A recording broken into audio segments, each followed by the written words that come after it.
बबे पलिटिकल पार्टीनि लिडार हानजाया जोंजों लोगो जायोना जाया बे बिसोरनि खोथा बेनो जोंबो सामोल होनांगौ खबरदार जोंनि आइ आफा बिदा फंबायफोरखौ थाइसे थाइनै 100 200 500 थाखानि लब देखायनानै अमा बेदर 1 केजि 2 केजि अमा माफा मानै गामि गामियाव सिथारनानै जाहोनानै जोंनि आइ आफानि बिदाफोरनि भटखौ बायनो दाना जादे थगायजानायनि बोथोरा बारलांबाय ओंखारनांगौ थगायनो रावबो दाफैसै ओंखारनांगौ बड'लेण्ड आलादा रायजो बिनाय समावसोनो फै बयबो फै रावखौबो जों मुगैया मुजुवा रावखौबो नाङा होनाखै हागोन रायजोखौ नाथाय दुखुनांथाव आरो माखासे बिदा फंबाय सम सम मा होनो बड'लेण्ड आलादा रायजो मोननो थाखाय माबा क्राइटेरियन गैया होनना बुङो IPS गैया होनो IAS अफिसार गैया होनो मा होननाय जायो बेफोर मा होननाय जायो बेलाय लासिंसिं रावबो खिन्थु बे रोखोम दा बुंथोंसै बारलांनाय समाव जायफोर बुंफ्रांबाय थिगासे जों निमाहा होबाय आरो गोदानै बर' जातिखौ बांनि हाखराव खोख्लैनो रोखोम स्ल'गान खोथा दा बुंथोंसै दै मेघालय रायजोआ बोरैमोन रायजोफोर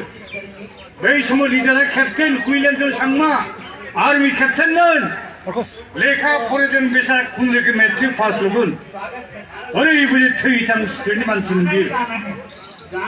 गार' खासि जयन्त हिल्स ओनसोलाव एसेम्बलि सिटआ बारा गैयामोन मोनथाम मोनब्रैसोल' बिसोर मा खालामदों इलेक्सन गेलेयो इलेक्सनाव देरहायो इस्ताफा होयो आरो इलेक्सन कमिसना इलेक्सन फाथिबावनांगौ आरो गेलेबावो आरो गारफिनो उनाव रागा जोंनानै बै समनि इन्दिरा गान्धी मोना जानाय नंला बिसोरखौ बेबायदि होननानै आलादा मेघालय रायजो 1969 आव होनो गोनां जाबाय दा जोंबो जोंनि बिदा फंबाय जथ' बिटिसिआव दं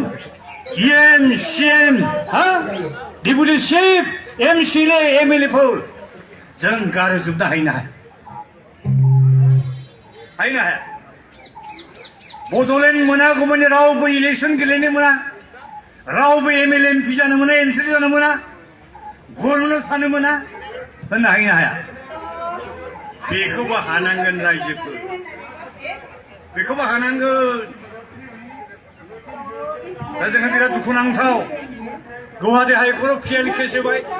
उकिलनि फिस होनो हाया सान्दा बान्दा बिबा मा खालामो बस्थाके बस्था जायफ्रा खावना लांबाय नोंनि आंनि आइ आफाफोर मोनजानांगौ बड'लेण्ड थाखाखौ बिनि थेखे बेथेखौ सान्दा बिबा नों आं गाव जानो बिदों बायदिसो लायो फैसा गैया होनना बुङो मा खले बियो आरो सोरबा जुदि बर' जातिखौ थगायोब्ला बर' समाजनि नेम मथे खौलोबोद थाइनै रांल' फोनांनो हानांगौ रायजोफोर हायनो हाया खौलोबोद बे रोखोमसिम आवगायलांनांगोन बर' रायजोखौ in the long run I would like to appeal to the Prime Minister of India and the Union Home Minister